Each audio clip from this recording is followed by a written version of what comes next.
नमस्कार। हिंदी व्याकरण में संधि प्रकरण पढ़ रहे थे। संधि में दीर्घ संधि, गुण संधि, वृद्धि संधि हम पढ़ चुके हैं। आज हम पढ़ेंगे यण संधि। यण संधि की पहले परिभाषा देखेंगे। यण संधि में यदि ई या ई के बाद, छोटी ई बड़ी ई के बाद असमान स्वर आए तो, असमान का मतलब है ई और ई नहीं आना चाहिए, बाकी कोई भी है। असमान स्वर आए तो ई व ई का ये बन जाता है, ये बन जाता है। तथा उ व उ का, उ व उ के बाद असमान स्वर आए तो उ व उ का वह बन जाता है।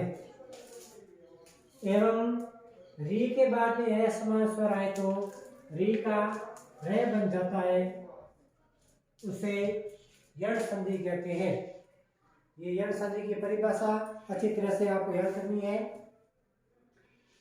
छोटी ई और बड़ी ई के बाद में असमान स्वर आए तो ई के स्थान पर यह बन जाता है। उ और उ के बाद असमान स्वर आए तो उ और उ के स्थान पर वह बन जाता है, और री के बाद में असमान स्वर है तो री का वह बन जाता है, उसे यण संधि कहते हैं। यण संधि के उदाहरण देखेंगे। ई के बाद में ए आता तो ये बनता है, ये हमने पढ़ा। उ के बाद में आता तो वह बनता है, ये हमने पढ़ा परिभाषा में। और री के बाद में आता तो रह बनता है। तो इनमें जो ये है कि उदाहरण लेंगे। ई छोटी अति प्लस अधिक, आगे ए है और यहाँ ई है। ए ई और ए मिलके ये बन जाता है तो सब बन गया अत्यधिक।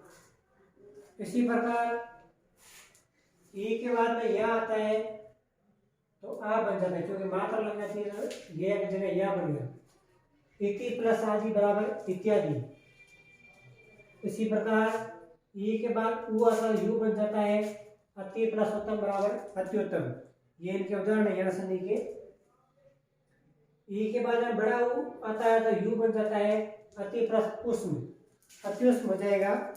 अति बराबर उष्म, अत्युष्म।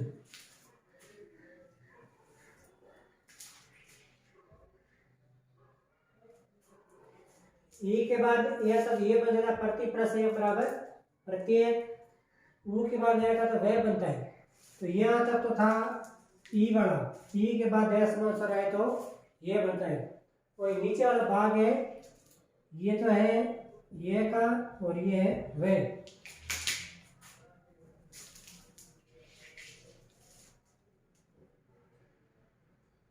उ के बाद में आता तो वह बनता है। उदाहरण सु प्लस अच, तो उ और ए मिलके वह बनता है तो स्वच्छ बन गया। उ के बाद आ आता तो वाह बन गया। सु प्लस आगत बराबर स्वागत। उ के बाद में ए आ गया तो वे बन गया। अनुप्रवेशन बराबर अन्वेषण। उ के बाद में ई आता तो वी बनता है। अनुप्रस्थ इति बराबर अन्विति।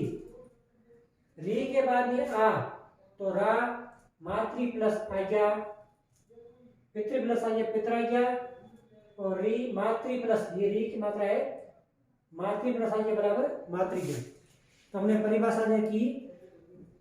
ई के बाद असमान स्वर है तो ये बनता है। उ के बाद असमान स्वर है तो वह बनता है। और री के बाद असमान स्वर है तो वह बनता है, ये हमने देखा। यण संधि की परिभाषा उदाहरण है। आप ये सब अपनी कॉपी में से या किताब में देख के लिखना और अभ्यास भी करना।